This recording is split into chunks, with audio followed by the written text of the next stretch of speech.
Tenemos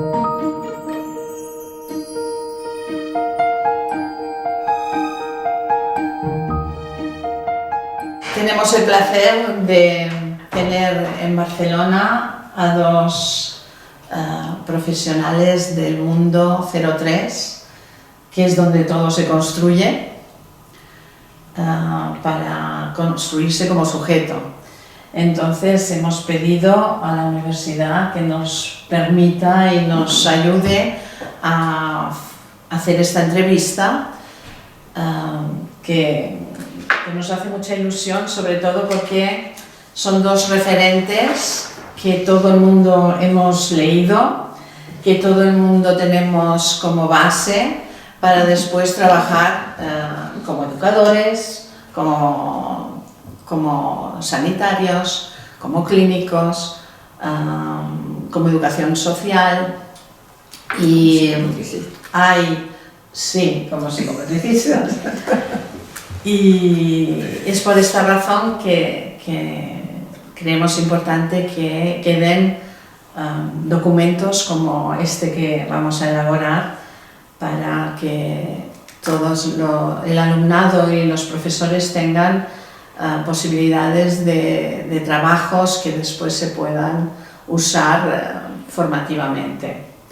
Entonces vamos a presentar Mirta Eve-Chockler, compañera de hace muchos años. De hace muchos años, que siempre está disponible cuando viene a Europa y cuando queda en Sudamérica también, para colaborar en los eventos que de tanto en tanto vamos haciendo. Es doctora en Psicología y Fonoaudiología, es profesora emérita, creadora de la licenciatura de Psicomotricidad Educativa y directora de la carrera de posgrado de especialización en desarrollo infantil de la Universidad Nacional de Cuyo. Hemos de decir que allí la psicomotricidad es una carrera, es una licenciatura, y aquí en Europa no lo hemos conseguido aún, así que tenemos mucho que aprender. Sobre todo el interés también es que es una gran escritora, y en psicomotricidad no escribimos tanto, entonces ella investiga y escribe, y esto es importante. Es fundadora y presidenta honoraria de la Asociación Argentina de Psicomotricidad, así como del Instituto de Investigaciones de Psicomotricidad. Ha realizado investigaciones con Pichon Rivière, con Henri Ballon, Amy Pickler y Bernard Couturier, 4 importantes creadores de tendencias y de escuelas que las tenemos todos como base para poder estudiar tanto en los grados como en los posgrados la infancia, la primera infancia, la infancia y la juventud y la adolescencia, y por tanto la adultez que seremos luego. Es autora de numerosas publicaciones, tanto de artículos como de libros, y son las dos personas muy dedicadas al trato y al respeto de la infancia. Uno de los libros más cercanos ahora, ¿no?, es La aventura dialógica de la infancia. Fue la creadora de los organizadores del desarrollo, que este viernes 14 y 15 de abril vamos a hacer una jornada, y será uno de los temas importantes, porque son unas referencias muy claras y muy organizadas, que estructuran que después se pueda tener una práctica adecuada con la infancia. Estuvo muy cerca también de nuestra asociación europea, la CEFOP, y de su creador, el profesor Bernard Couturier.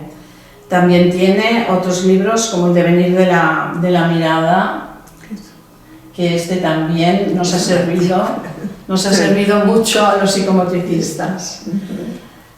Paso a presentar a Agnès Santon. Luego será un tipo de tertulia, de preguntas y de comentarios que vamos a hacer entre las tres. Y habrá una traducción porque Agnès está en París y vamos a traducir del francés al español. Agnès Santos es doctora en matemáticas y psicología genética, es profesora invitada de muchas de las universidades europeas y americanas, es fundadora y vicepresidenta de la asociación Picler-Loxi de Francia desde su creación en el año 1984. Ha realizado investigaciones para el Instituto Picler, el Instituto de Emmy Picler, que se llama Instituto Loxi, y sobre ella ha escrito un libro, Loxi, un nuevo paradigma. Ha editado bastantes libros. Uno de los últimos que también nosotros tenemos como referencia es Una mirada adulta sobre el niño en acción, donde hay esta interrelación entre estas dos metodologías que también vamos luego a desarrollar un poco. Y este libro está traducido en 5 idiomas. Hace poco, no sé ahora cuánto tiempo hace que fue nombrada doctora honoris causa de la Universidad de Cuyo. Así es. Que Bernard también, ¿no? Bernard Couturier. Bernard Couturier también, Iván de Rol también. Iván de Rol son todos los que nosotros de alguna manera hemos llevado a realizar formaciones importantes durante 30 años en Argentina y han sido los que han creado como pioneros. Exacto. La carrera de psicomotricidad, habiendo creado esa carrera, y también la especialización en desarrollo infantil temprano. Que es bueno además que se pueda honorar a las personas que han hecho tanto para que ahora, en la actualidad, tengamos estas bases y podamos ir más allá y podamos adaptarlo también a estas nuevas generaciones, porque hay diferencias. Así es. Bueno, siempre es importante, sí, ¿no? Ver cuáles son las semejanzas y las diferencias. Yo soy Yolanda Vives, profesora asociada de la Universidad de Barcelona y formadora en la práctica psicomotriz Couturier. Pertenezco a la Asociación para la Comunicación y la Expresión, que está vinculada a la SEFOP, que ya la hemos nombrado, que es la Asociación de Escuelas que forman en la práctica psicomotriz Couturier. Te paso la palabra, Mirta, para que puedas introducir un poco y luego iremos dialogando. Gracias, Yolanda. Ante todo, quería agradecer la invitación y la ocasión que brinda la universidad. No es la primera vez que estamos acá en esta universidad.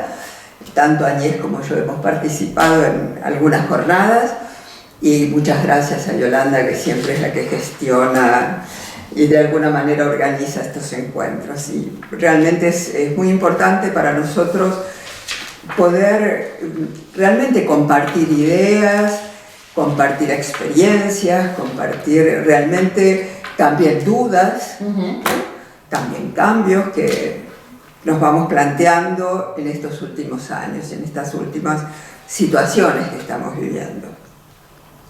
Y en base a esto, habíamos estado conversando con Agnès en estos días, ¿por qué nos parece a nosotras importante, yo diría fundamental en estas épocas, pensar y repensar y volver a repensar y reflexionar acerca de lo que viven los niños pequeños? Cuando hablamos de 0-3 estamos hablando de la protoinfancia, de ese periodo que llamamos protoinfancia, que es tan característico, tan fundamental para toda la vida del sujeto humano, ¿no? Es decir, allí en ese periodo, como decía Yolanda, se crean los fundamentos de la persona y de la personalidad. Y entonces, ¿por qué pensamos? Porque en realidad la reflexión sobre los niños en general y sobre los niños pequeños no es nueva. Desde los presocráticos hasta ahora se crearon todas las metodologías, pensamientos, objetivos, etcétera, de cómo ayudar a crecer a las personas, a los ciudadanos, digamos, a los sujetos actualmente.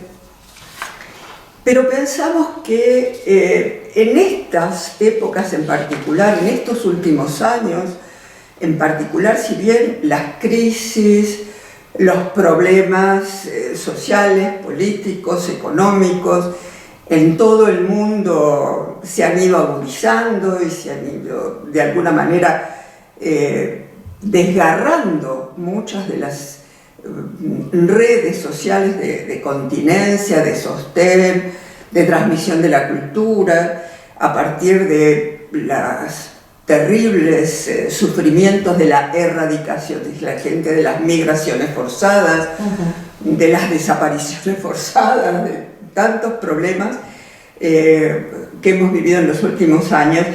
Y diría que de alguna manera el periodo de la pandemia, es decir, a inicios del 2020, para decirlo con mayor claridad, ese impacto súbito, esa situación, podríamos decir inesperada, por lo menos para los más ingenuos, inesperada, porque en realidad las predicciones de pandemias posibles ya estaban anunciadas hacía muchos años, pero la eclosión de esta pandemia y la manera en que fue transmitiéndose de lugar en lugar, de país en país, de comunidad en comunidad, nos sorprendió, fue algo absolutamente súbito, que exigió, por la gravedad y por la falta de recursos, que habrá que pensar por qué estábamos con tanta falta de recursos, a nivel de la sanidad, a nivel de programas de salud para poder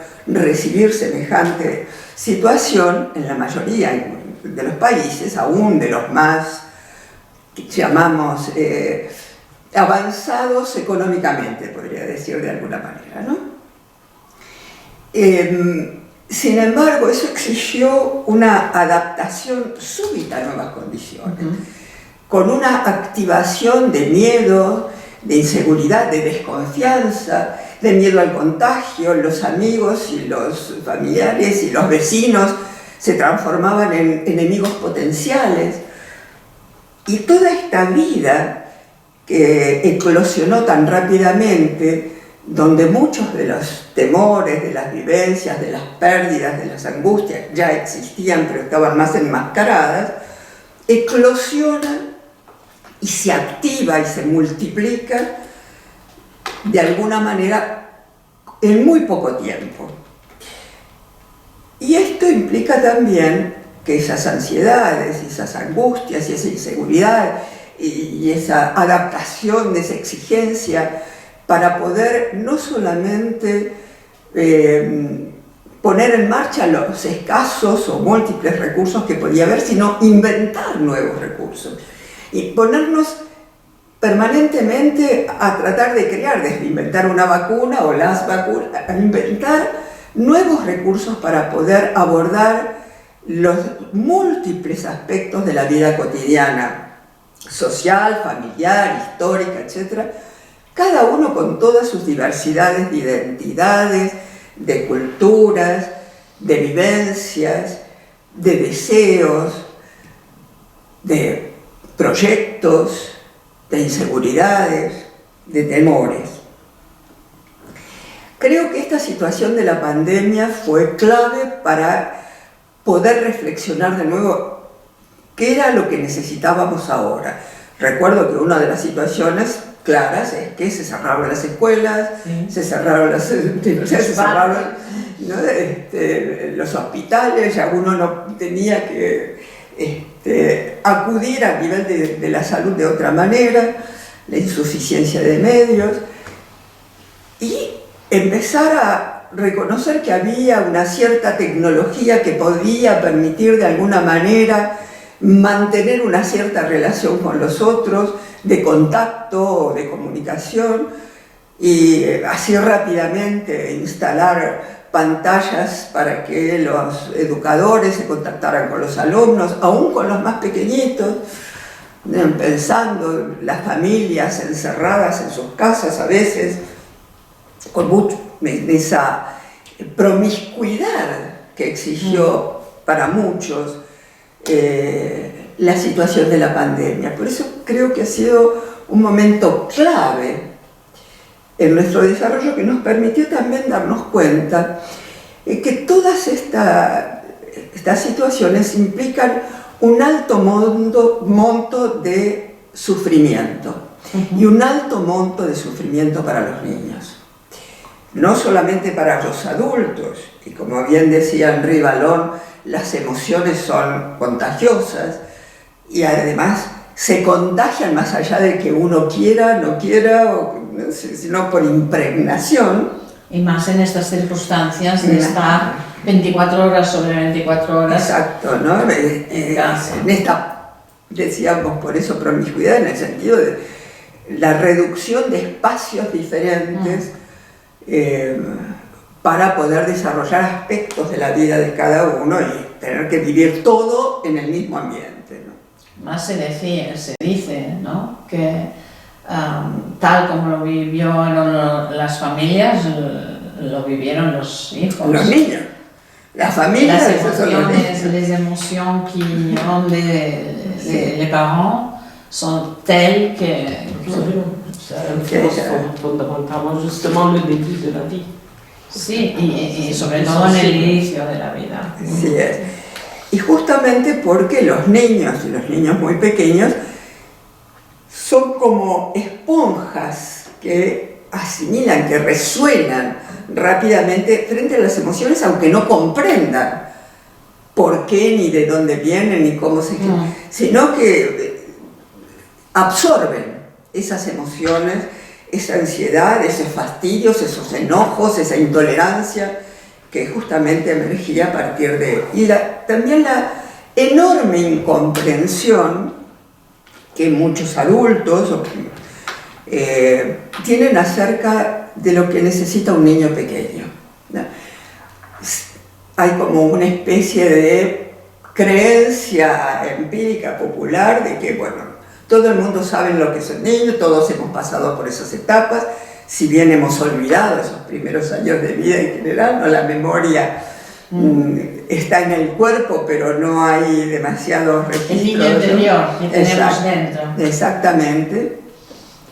Pero eso no basta para poder entender al otro como un otro diferente, con sus propias emociones, con su potencialidad de resonar o no, de defenderse o no frente a esa invasión emocional cotidiana, ¿no? Además, porque estaban en las noticias, en la televisión, en las redes, en los padres, en el trabajo, en todo lo demás, y que iba repercutiendo notablemente en este sentido. Y yo diría que esto nos lleva a poder replantearnos también entonces la diferencia de la vida cotidiana de esos niñitos, que muchos nacieron en pandemia, que ahora tienen 2, 3 años, pero que nacieron ya en pandemia, o que eran muy pequeñitos en el momento que se declaró la pandemia, y que tuvieron una vida cotidiana muy distinta de los niños que tenían una vida en espacios más amplios y diversos, hasta de los parques, los paseos, las escuelas infantiles, las creches, digamos, la familia, la casa de los abuelos o de la tíos, donde poder hacer otro tipo de vida. Sí, porque se habló mucho de la distancia física, pero muchas veces se ha confundido esta distancia física de no poder estar juntos con esta distancia social. Exacto, se insistía mucho, y habrá que pensar por qué políticamente se hablaba de la necesidad de la distancia social. No se decía distancia física, se decía distancia social, como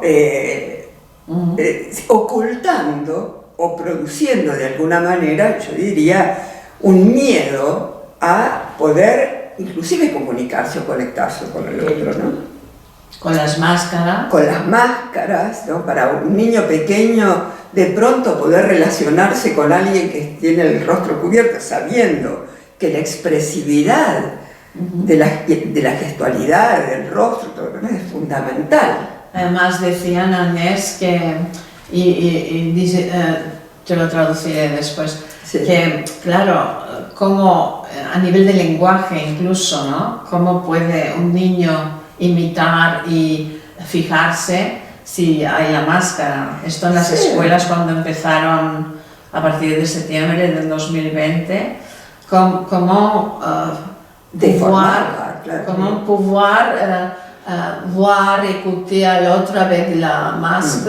C'est un ensemble d'impressions, pas complètement, mais grandement différentes. Mais il faut savoir quand même que ce qu'on peut communiquer à l'enfant a une grande quantité de tuyaux. Suerte que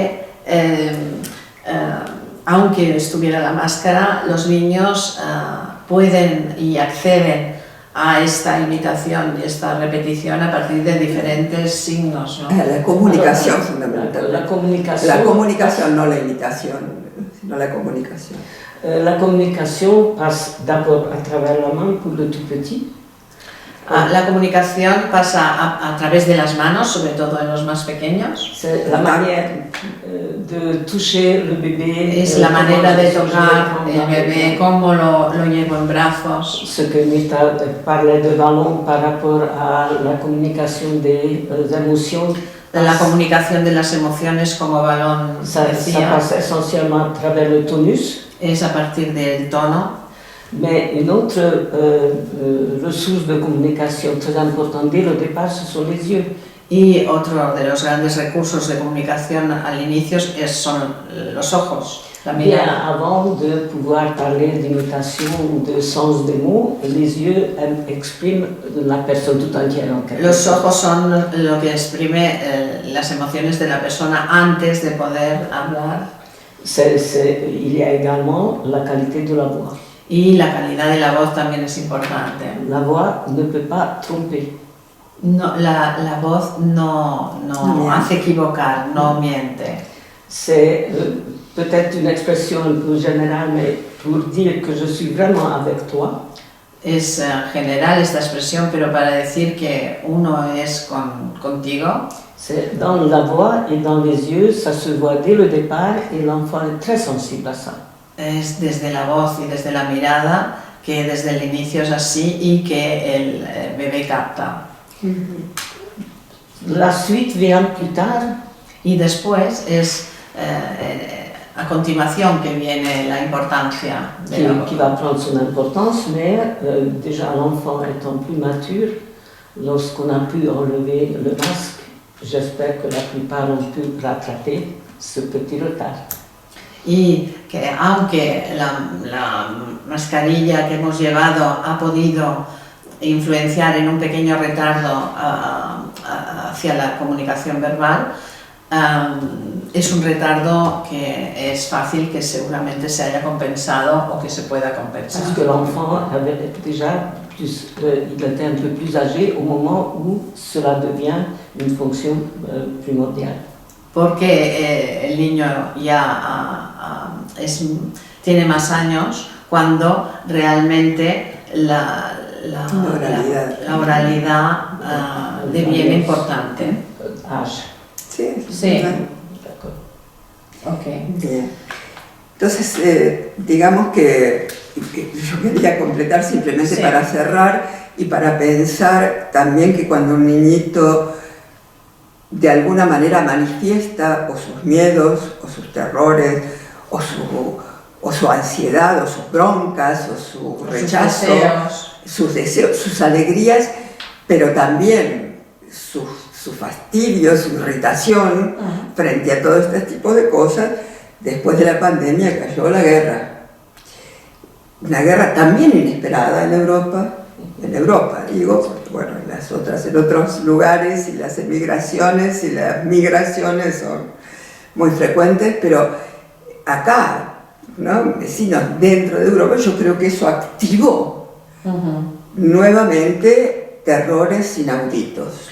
Bueno, porque las guerras ahora, aunque sean en un país concreto, son mundiales. Sí, pero una cosa es que bombardearan Siria, o que cuando bombardearon Irak, o cuando bombardearon en Libia, pero otra cosa es cuando es aquí mismo en Europa, con toda la tensión con la que se juega, además políticamente todo esto. Es eso. ¿No? Pero todo eso para explicar que en realidad los berrinches, las oposiciones, algunos problemas de comportamiento, de conducta de los niños, de lenguaje, de control de esfínteres, de pérdida de algunas adquisiciones que habían tenido y que de repente pareciera que vienen en un retardo, que digamos hacen una especie de regresión, también tiene que ver con todo eso. ¿Cómo hace un niño pequeño para digerir, para asimilar, para gestionar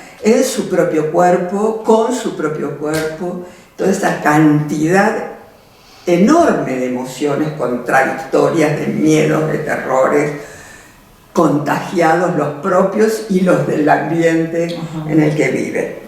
Decía esto porque esto nos lleva también a pensar, nos habéis hablado, que si no hay una cierta calma, una cierta posibilidad de pensar, de reflexionar y de sostenerse entre unos y otros en una red social que se vuelva a armar después de años y años y años de sálvase quien pueda, y años y años y años de individualismo feroz y que me importa el otro, yo soy el vencedor, y de políticas educativas donde hay que ganarle al otro como el valor principal, o tener más que el otro como el valor económico fundamental de la humanidad. Todo eso entra en crisis y de repente, bueno, uno se encuentra en situaciones catastróficas, digamos. Entonces, frente a esta situación, me parece que lo más importante es volver a tejer y entretejer las redes sociales de sostén, la confianza en el otro, los acuerdos con el otro, las tareas en conjunto, que nos permitan sostener también los miedos que tenemos, ¿no? Defender. Y también entonces pensar qué es lo principal para estos niños pequeños con los que nos encontramos, que además Juan es diferente de Patricia, aunque tengan la misma edad y nacieron el mismo día e inclusive en la misma familia. Son distintos, sienten distintos, perciben distintos, quieren, desean y toleran o no toleran sus propias emociones de manera diferente. Es una reflexión profunda a nivel familiar seguramente, pero bueno, la familia no va a la universidad para formarse.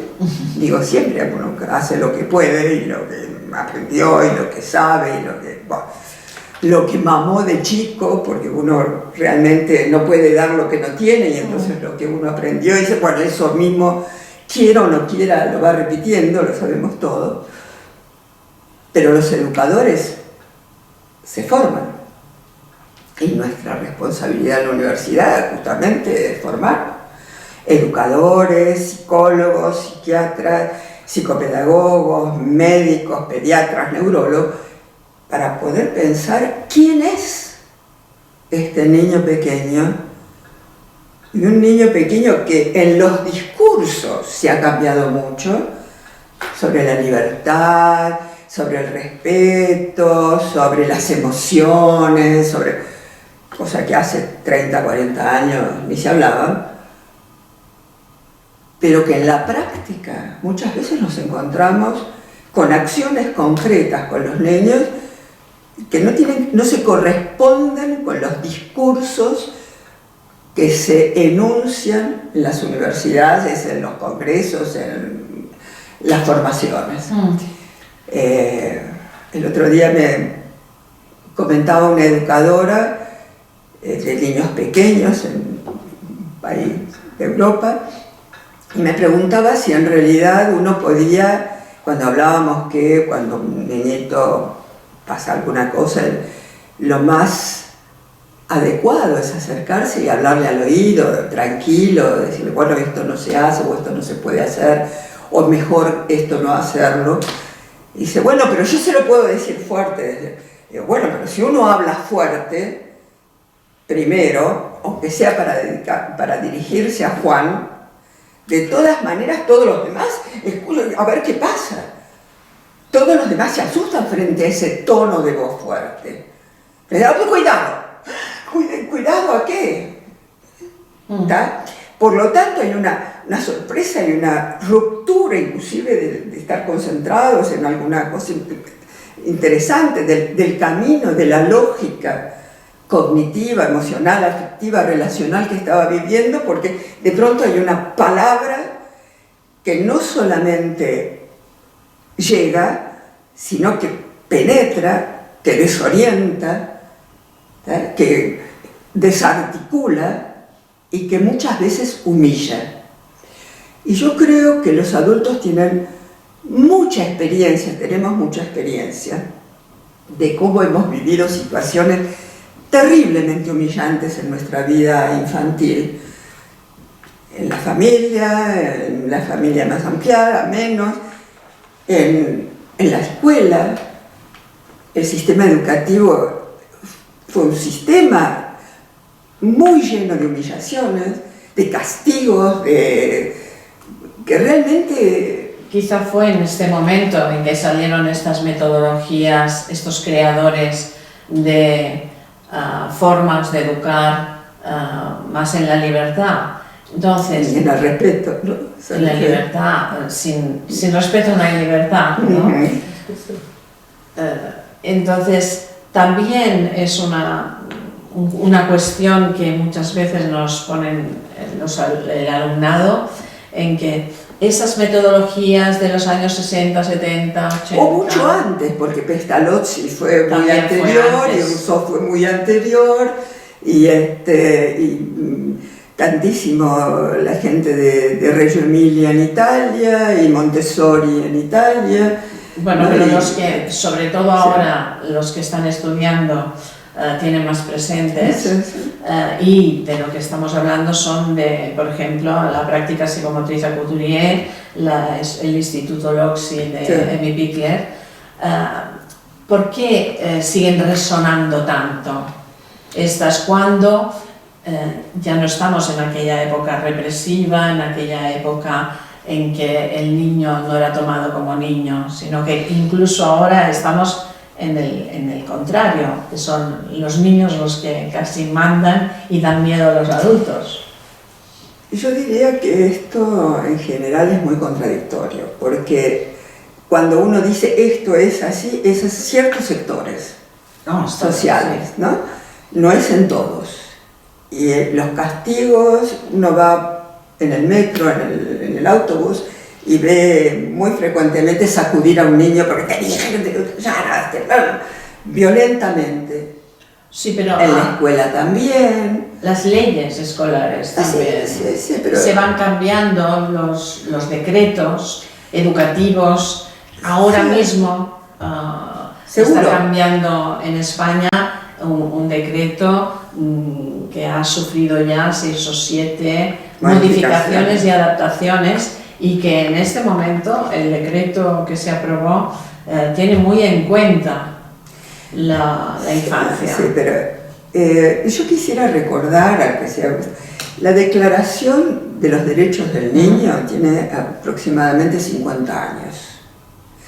La Declaración de los Derechos Internacionales del Niño, donde se plantean los derechos de los niños. Yo quisiera saber cuántos de esos derechos son respetados en cuántos países que han firmado la Declaración Internacional de los Derechos del Niño. Cuando vemos los problemas de salud, los problemas, inclusive la falta de acceso a lugares para poder realmente tener un acceso a la educación, a la salud, porque nosotros a veces pensamos en Europa, en los lugares más centrales, pero no en las periferias. No, se habla de pobreza infantil que está aumentando más en las ciudades que en los pueblos. Por ejemplo, yo como se nota, soy argentina, el país de las vacas, del trigo, produce alimento para 300 millones de habitantes. En la Argentina crece la desnutrición infantil. Crecen los problemas, inclusive. Por lo tanto, es un problema social, donde las palabras no bastan. Yo creo que es importante que las leyes, pero además, cuando no hay realmente un tiempo para la formación, para la reflexión de los docentes, de los educadores. Cuando nosotros vamos a veces con Agnès y nos sorprendemos de visita a alguna escuela infantil, a una crèche, ¿no? los nidos o las cunas, como lo llaman en diferentes lugares, y las personas encargadas de los niños les decimos, bueno, sería bueno observarlos. No tenemos tiempo para observar. No tenemos tiempo para observar. Tenemos que hacer todo el tiempo porque hay una y otra cosa, y vienen, traen la comida y se la llevan, no pueden dar el tipo de saber cómo come en particular, qué come, qué le gustaría, qué le gusta, qué no le gusta a Juancito en este momento preciso de su vida, por qué está pasando en su historia.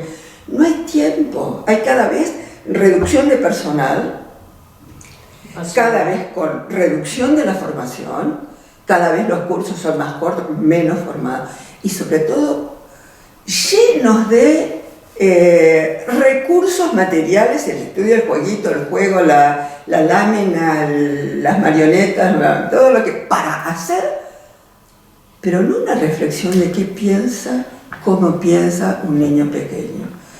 Y no saben los educadores qué siente, qué piensa, cómo comprende un niñito de 3 meses que también está en la guardería o está en la escuela infantil, a los 6, a los 8, a los 10, a los 15.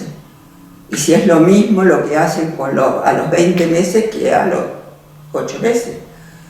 Entonces muchas veces no saben, le hablan como si los niños tuvieran una cosa, o no les hablan porque no entienden, o no hablan los niños, y por lo tanto la comunicación gestual, como decía Agnès, táctil, el tiempo que eso demanda para que un niño capte esos signos del movimiento lento, qué es lo que quiero decir, qué es lo que quiero hacer, todo ese tiene que ser percibido, captado, procesado por un bebé.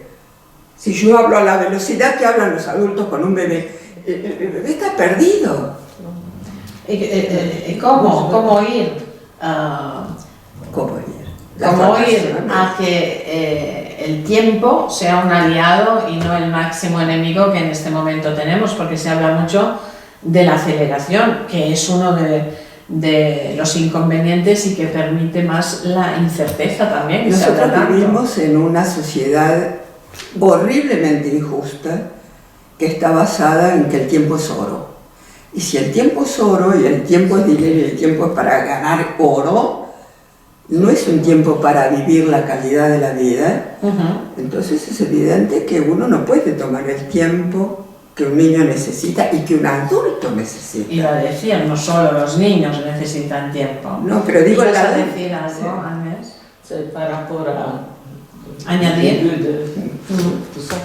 Je crois que le besoin primaire, vraiment, La primera necesidad, la verdaderamente primera necesidad, c'est le besoin de sécurité.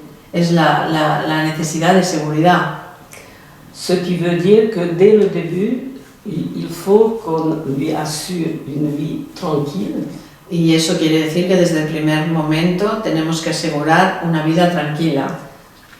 Si le bébé sait, nouveau-né, quand il va avoir à manger, parce qu'il a faim, ou quand est-ce qu'on va le changer, ¿Cuándo vamos a darle de comer? ¿Cuándo vamos a cambiarle?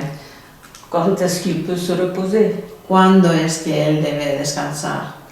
quand est-ce qu'il peut être éveillé avec toute son ¿Y intérêt. cuándo es que él debe estar despierto e interesado en las cosas que le rodean? Où on fait attention qu'il n'y a pas trop de... Tenemos que tener mucha precaución de que no haya demasiado estímulo, demasiadas cosas. Je crois que ça devrait être la première médicament contre cette anxiété globale. Para Agnès sería la primera medicación para paliar la ansiedad global. Et là où le travail de Amy Pickler nous a donné beaucoup d'éléments, Y el trabajo de Amy Pickler nos ha dado muchos elementos. c'est d'avoir découvert, par exemple, cette motricité libre. Haber descubierto esta motricidad libre. Ce qui veut dire que si on permet à l'enfant Si permitimos al niño de se mouvoir vraiment comme son organisme le désire. Moverse como su organismo desea, C'est-à-dire que ce sont des impulsions internes es decir, son impulsos internos et qu'on le soutient avec toutes les conditions extérieures que ce soit sostenemos possible. con las condiciones exteriores lo mejor posible. Cela lui assure une activité venue de l'intérieur Le asegura una actividad que viene del interior et que ça l'organise sa personnalité dès le départ. y que organiza su personalidad desde el principio. Et dans ce développement, il y a un élément fondamental de la sécurité. Y en su desarrollo hay este elemento fundamental que es la seguridad, C'est la sécurité de son équilibre physique. que es la seguridad en el equilibrio físico. C'est-à-dire que Pickler propose de ne jamais mettre l'enfant dans une posture que l'enfant ne connaît pas déjà par lui-même. Es decir, Emmy Pickler nos incide mucho en que no debemos poner a los niños en posturas que ellos no pueden sostener por sí solos. No hayan adquirido eso, ¿no? Que no hayan Que no adquirido hayan eso por sí adquirido. mismos. Et ça, c'est fondamental parce que nous, adultes non plus, on ne se met pas volontiers dans un déséquilibre physique. Y es fundamental porque los adultos tampoco nos ponemos en situaciones de desequilibrio físico Alors, Voluntariamente. voluntariamente. Volontaire, c'est ça. Nous, adultes, on n'y fait pas attention parce que toute notre organisation nous permet Como adultos no somos conscientes porque nuestra organización nos lo permite. nous en sommes conscients quand nous perdons l'équilibre. Somos conscientes justamente cuando perdemos el equilibrio. Or, pour le très jeune enfant, le même mécanisme joue dès le départ. Y para la primera infancia, este mecanismo juega desde el inicio. Donc, l'enfant, en ayant sa motricité libre, El niño en su motricidad libre il est toujours dans un équilibre physiquement déterminé es siempre en un equilibrio físico determinado qui est propre à son stade moteur. que es propio de su estado motor. Le début, c'est la position dorsale où les forces physiques lui permettent d'être tranquille sur le dos. Al principio es la posición dorsal donde le permite estar sobre su espalda en manos libres. Et avoir beaucoup de mouvements des quatre membres et aussi de la tête. Y allí permite esta posición el movimiento de las cuatro extremidades y de la cabeza. Donc le tronc et la tête sont soutenus par le sol, il n'y a pas de problème d'équilibre. Sí, la espalda y la cabeza están sostenidos por el suelo y no hay problemas de equilibrio. Alors, comme il avance dans son développement moteur, il se tourne sur le ventre, Cuando va avanzando en su desarrollo motor, se da la vuelta, se gira. il y a une période où il agit beaucoup sur le ventre ou sur le dos. Y pasa un tiempo haciendo estos movimientos dorsales y ventrales.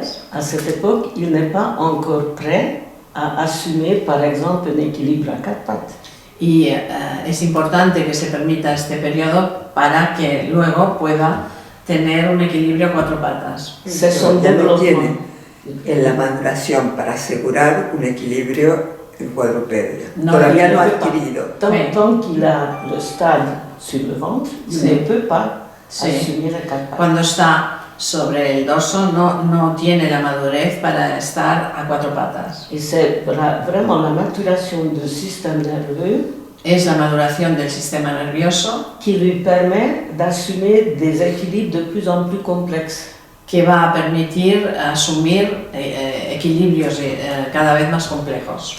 Et donc c'est sa maturation qui lui permet plus tard, en se tenant, faire des pas par exemple.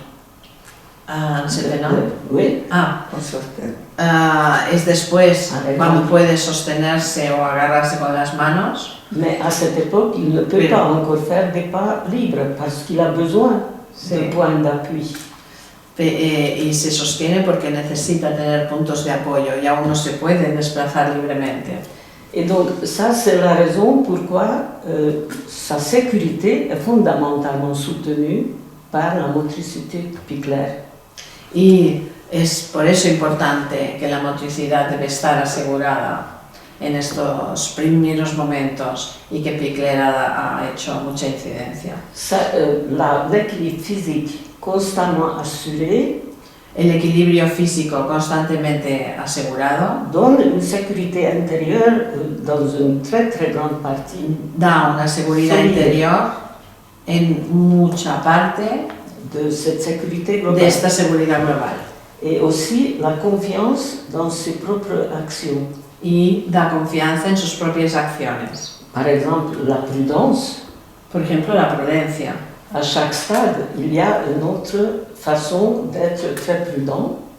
En estados posteriores hay la prudencia de ir haciendo, Et que lui, Hay la prudencia que corresponde a cada estadio del desarrollo, que él puede asegurarse prudentemente en el estadio en el que está de su desarrollo. mais l'adulte ne doit pas intervenir pour lui dire tu ne sais pas, parce que c'est l'enfant seul qui sait.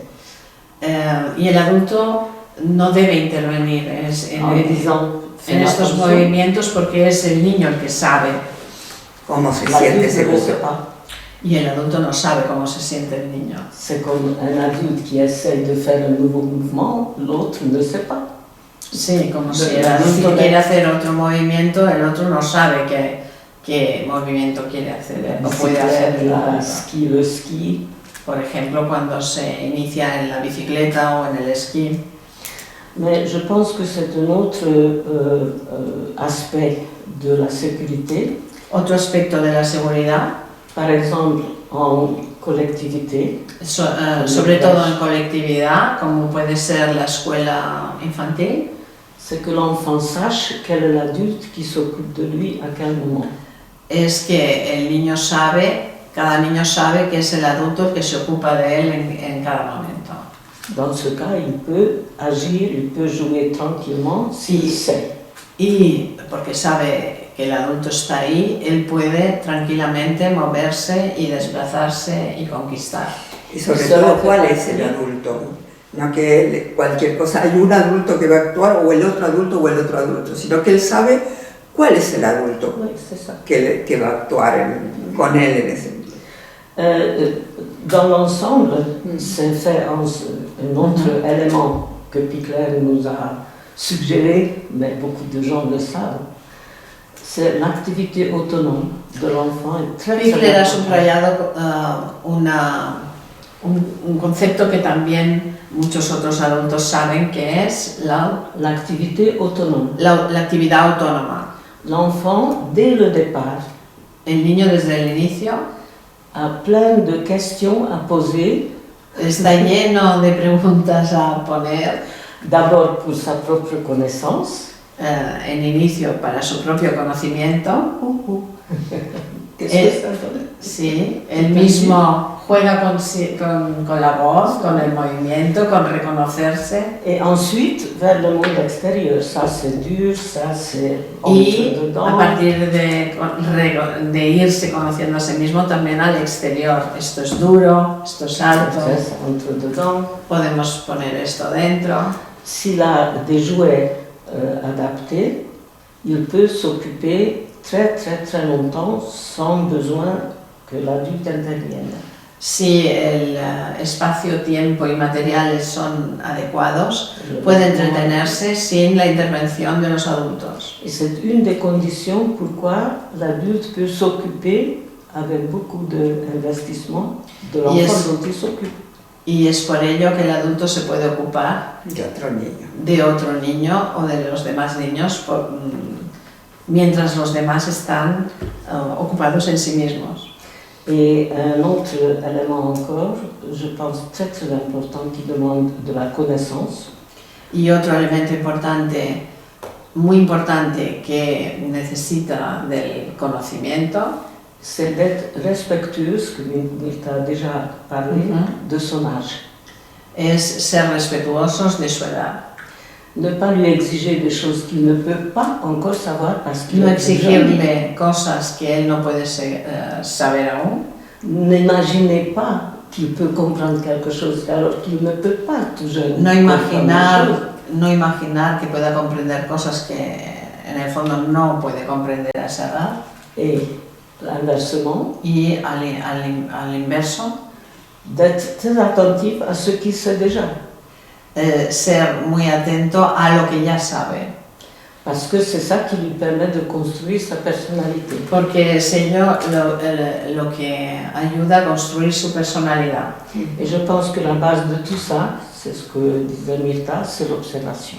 Y la base de todo esto es tener conocimientos y utilizar mucho la observación, que tanto en las escuelas de las líneas de Couturier como de Pickler es una herramienta fundamental, básica, y que casi usamos más que los propios principios de las escuelas. Non, c'est juste une phrase.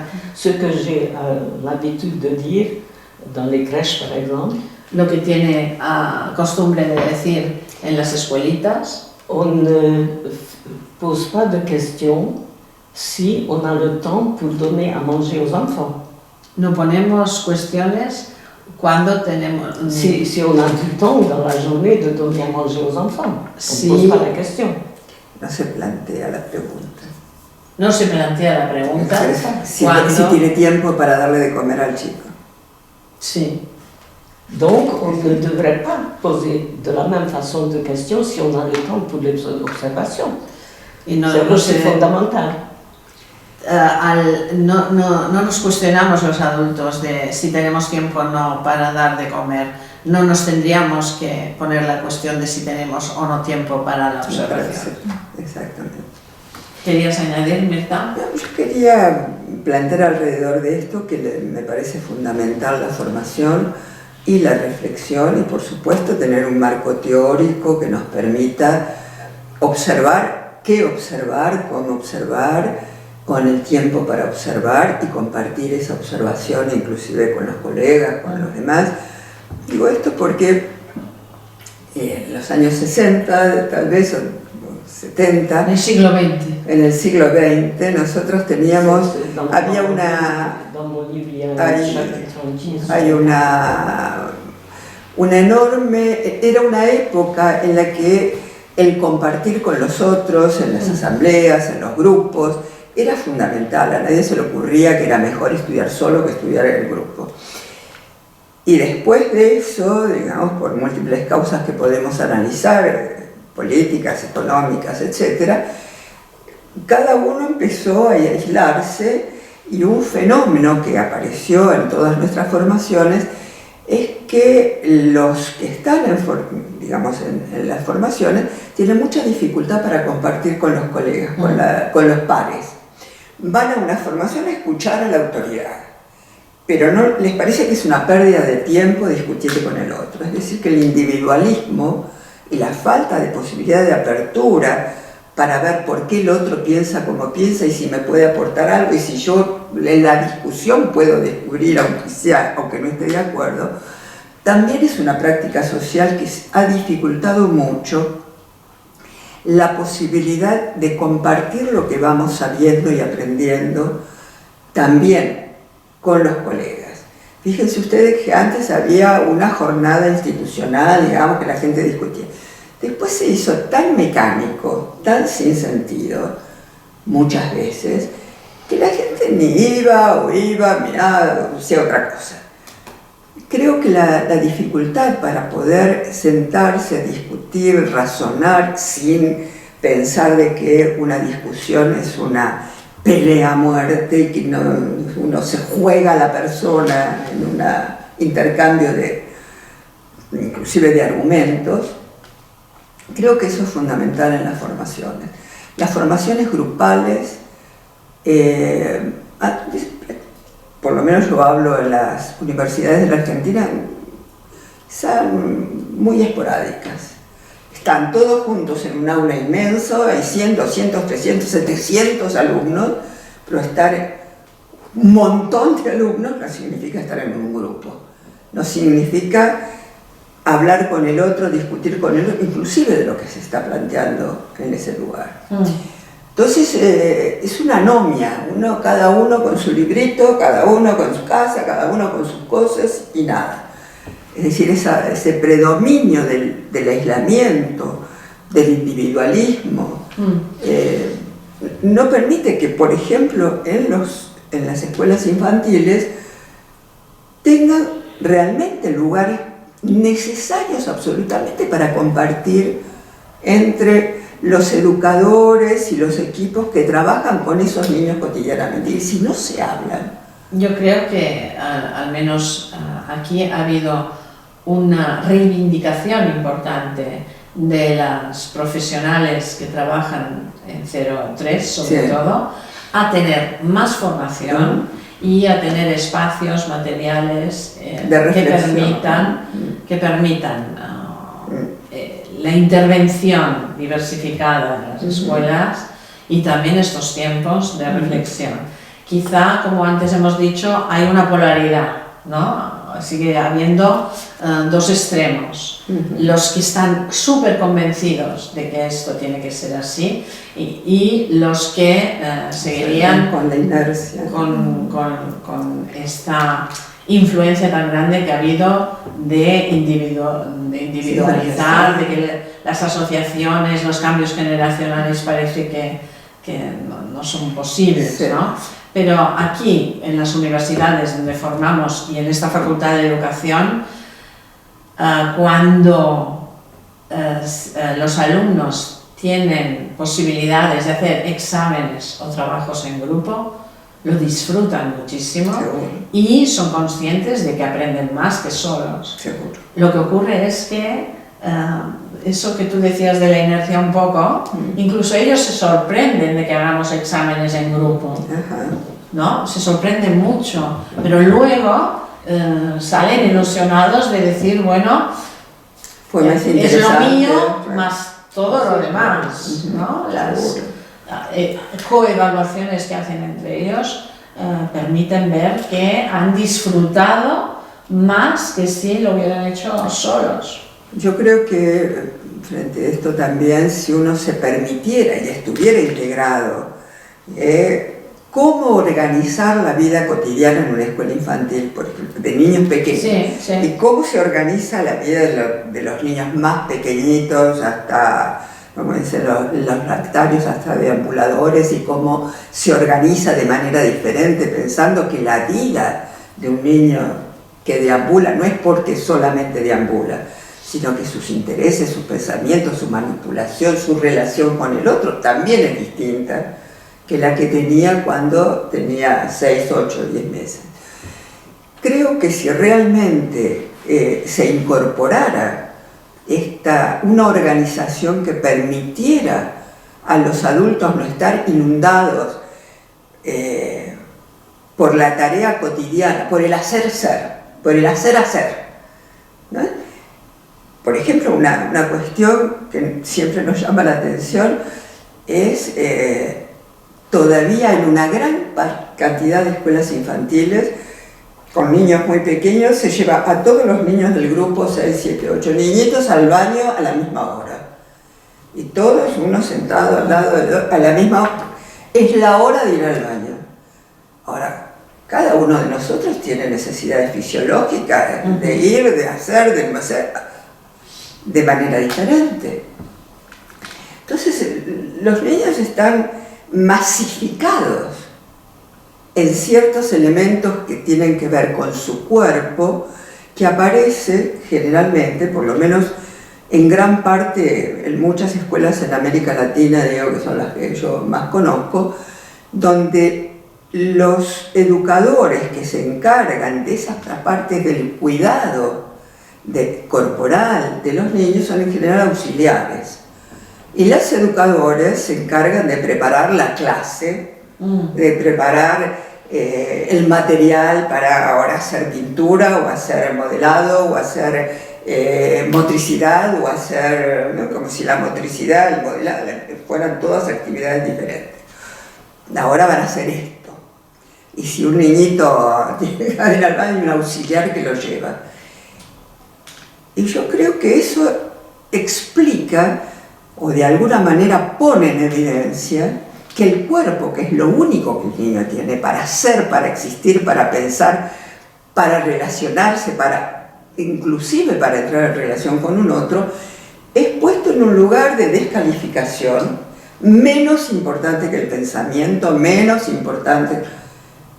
Y por lo tanto, cualquiera que no tiene una formación o una calificación, entre comillas, puede ocuparse de cambiarle los pañales a un niño. Yo por suerte creo que esto ha cambiado mucho.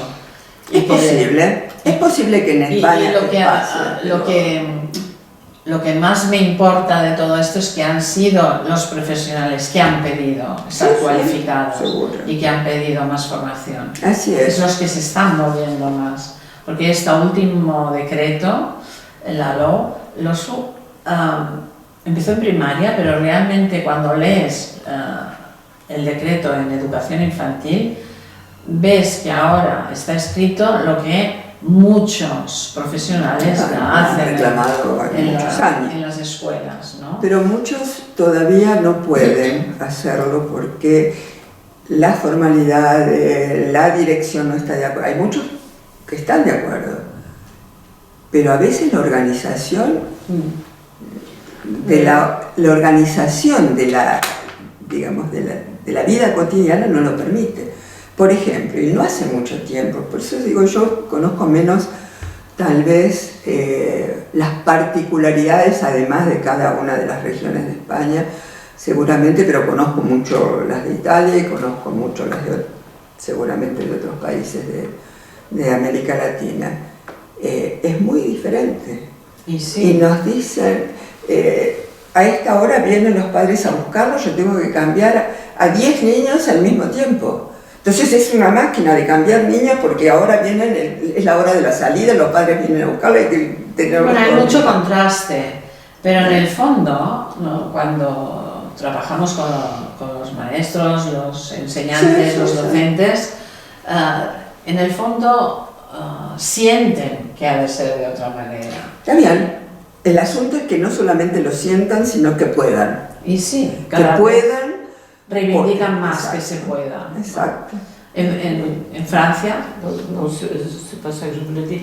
Je pense à toutes les choses que l'on sait maintenant qui aident, par exemple, à soutenir la sécurité globale. Pensamos en las cosas que ahora se saben de este sostén de la seguridad. Cela permet différentes organisations selon des spécificités des lieux, de la culture. Y esto permite que ciertas organizaciones, según el lugar, la especificidad, chaque chose que l'on décide pour une organisation, cada cosa que se decide para una organización, il faut savoir que ça influe sur beaucoup de choses. Se tiene que saber que influye sobre muchos ámbitos. Donc il est important de tout observer si on reste toujours dans les limites de cette recherche. Y sería importante ver que cada uno de estos aspectos respetara los límites de lo que se investiga. Une de mes expériences les plus fréquentes, una de sus experiencias, la más frecuente, dans différents endroits où j'ai pu travailler, en diferentes entornos y lugares educativos, c'est la difficulté de l'adulte de trouver les moyens de vrai dialogue. Es la dificultad del adulto de encontrar medios d'un vrai dialogue, de un verdadero diálogo, de una verdadera comunicación. C'est-à-dire comment prendre l'enfant en état d'une personne avec qui on dialogue, avec qui on pose les questions. Cómo tomar al niño como una verdadera persona con quien se puede dialogar. C'est-à-dire, lui, il a toujours des choses à me dire. Siempre el niño tiene cosas a decir. Mais il faut que je sache, il faut que je connaisse son langage. Pero es necesario que como adultos conozcamos su lenguaje. Ce sont des sons, ce sont des signaux, sean signos, gestos, sonidos. Et de ma part, je dois apprendre. Y tengo que aprender quels sont les petits éléments de ma façon d'être. Cuáles son los elementos de mi manera de ser. Pour que lui, il comprenne ce que je veux. Para que él pueda comprender aquello que yo quiero. Comme ça, il y a un échange, le bébé qui voudrait quelque chose, Y así habrá un intercambio entre lo que quiere un bebé je peux lui répondre si c'est justifié, y puedo responderle si está justificado o no. mais en même temps, lui, il peut comprendre si moi, je voudrais aussi quelque chose. Y al mismo tiempo él podrá comprender si yo quiero esa misma cosa. Et je crois que le vrai dialogue, c'est justement cet échange. Y el verdadero diálogo es ese intercambio. Mais c'est toujours l'adulte qui doit apprendre le langage du bébé à Y comprendre. siempre sería el adulto que debería comprender el lenguaje del niño. Alors, par rapport à une question qui est toujours posée, Y una pregunta que siempre se pone, est-ce que parce que je lui permets de bouger, est-ce que je vais tout lui permettre? es que para que pueda permitirle moverse libremente, tengo que permitírselo todo. Ça n'a rien à voir. Y no tiene nada que ver. Ce que je peux lui proposer, c'est une situation sociale, Yo puedo proponerle una situación social justement dans ce dialogue, en este diálogo que se debe establecer, où les deux personnes, tu peux pas, je voudrais, tu voudrais, en este diálogo entre dos personas. Yo quiero, tú no quieres. Propone. il y a toujours la possibilité de compromis Y siempre tendría que haber esta posibilidad de compromiso, Negociación, ¿no? De negociación. négociation, pardon, que souvent les adultes ne se rendent pas compte combien ça peut être positif. que muchas veces es el adulto el que no se da cuenta de lo positivo que debería ser. Parce que ça permet à l'enfant de constater que lui aussi il peut avoir sa volonté, Porque permite al niño reconocer que él también tiene su voluntad et comme ça il va reconnaître plus facilement si c'est l'adulte qui lui demande quelque chose. y también podrá reconocer si es el adulto que le pide algo. Donc beaucoup de choses ont pour base cet apprentissage de vrai dialogue avec une personne à personne. Por tanto, es en esta base de este diálogo entre dos personas que deberíamos poner el acento. En tant qu'observateur, Y cuando estamos como observadores, ça peut beaucoup aider puede ayudar mucho parce que l'observateur peut percevoir des signaux de bébé porque un observador o esta actitud de observación podemos captar muchos signos del bebé que dit à la personne en question qui peut apprendre et enrichir sa capacité d'écouter. que puede facilitar que el adulto aumente esta capacidad de escucha. Tendríamos que ir buscando un final. Habíamos tenido más o menos unas preguntas a hacer que no hemos seguido para nada. No. Bueno, algunas emergen en la charla más animada.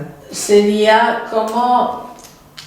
quizá cómo facilitar que estos dos extremos en que cada uno tiene sus razones para seguir en ello, podamos orientar hacia, al menos ya hemos orientado que la observación es importante. Yo creo que en ese sentido hay una calidad, que no es solamente cantidad, porque a veces dice, bueno, uno le habla al niño, ¿verdad? Y el niño uno lo escucha, pero muchas veces uno le habla y la manera y el tono de voz con el que le habla traduce que en realidad lo que está diciendo o le importa poco, le fastidia mucho. Sí, bueno, a ver, dame tu mano, sí, yo te voy a poner la mano. Es tan técnico a veces que en realidad, como dice ayer, no es un verdadero diálogo. ¿No? Se aprende que hay que hablarle al niño, que hay que anticiparle lo que se va a hacer, pero en realidad hay una disposición de la persona a entrar en una verdadera relación. Y digo, ahí hay una condición esencial que vuelvo a insistir, es el tiempo. Una disposición personal para entrar en relación con él, lleva tiempo. No puedo entrar, estoy con ahora estoy con el otro, ahora estoy con el otro. no es una cadena, digamos, ¿no? Et que ce temps est aussi un élément de cette sécurité.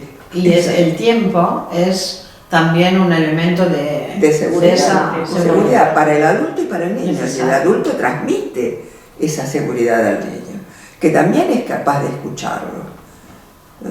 Porque a veces me ha pasado, ahora no hace mucho tiempo, de ver un adulto que decía, sí, vos me querés traer esto, sí, qué lindo lo que trajiste, bueno, déjalo, ahora hacemos esto otro.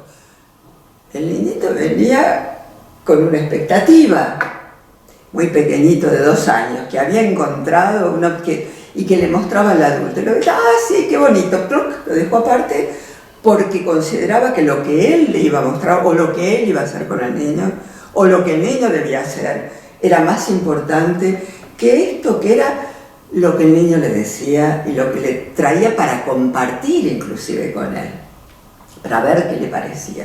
Entonces el tiempo de estar, realmente estar, implica lo que llamamos siempre una formación personal, que no es solamente una formación teórica, que no es solo una formación práctica de saber hacer, porque el saber hacer puede vaciarse y hacerse maquinario, digamos, totalmente técnico, y estar vacío de emociones, o no vacío, sino que lo que se transmite es una ansia porque esto pase rápido, ¿no? Hacerlo lo más rápido posible. Y en realidad lo que nosotros necesitamos es tiempo para estar con el otro. Tiempo para poder entenderse, para poder comprenderse, para poder pensar, para poder inclusive ponerse en disposición al otro. Y cuando uno está demasiado cargado por las propias angustias, por las propias ansiedades, por los propios temores, a veces eso hace demasiado ruido, impide. ¿No?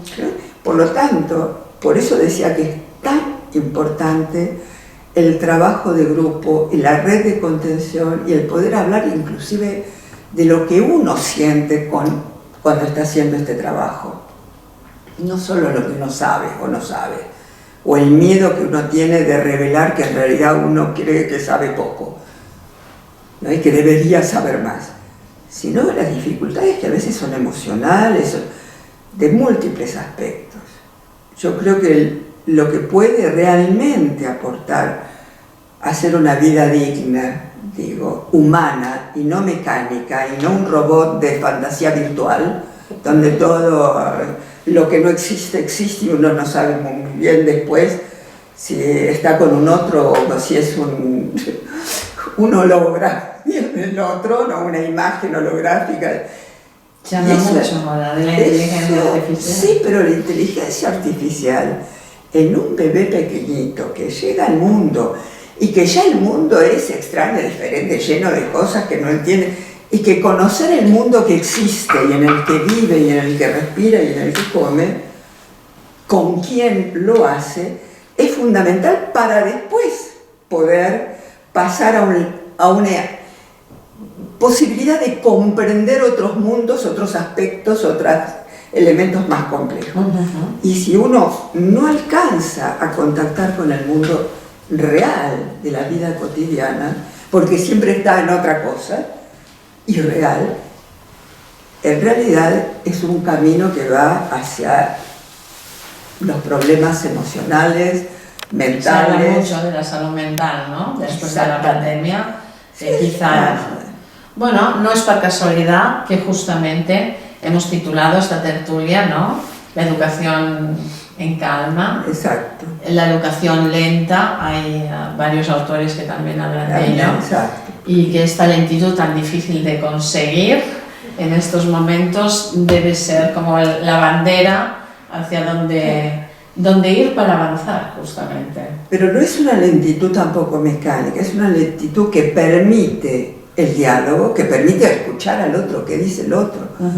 Cuando nosotros vemos encimarse al otro permanentemente porque uno tiene un pensamiento en la cabeza y lo quiere meter ahí sin escuchar realmente lo que viene del otro, sea un lenguaje oral, verbal, gestual, mímico, de miradas próximas, de distancias, de alejamiento, y sentir cuál es el sentido, el significado yo diría, y de la elección profunda de qué tipo de persona queremos ayudar a crecer, desde nuestro rol de adultos, desde nuestro rol de educadores, desde nuestro rol de formadores, de educadores, de profesionales que trabajan en este mundo tan complejo, donde los niñitos pequeños se construyen como pueden.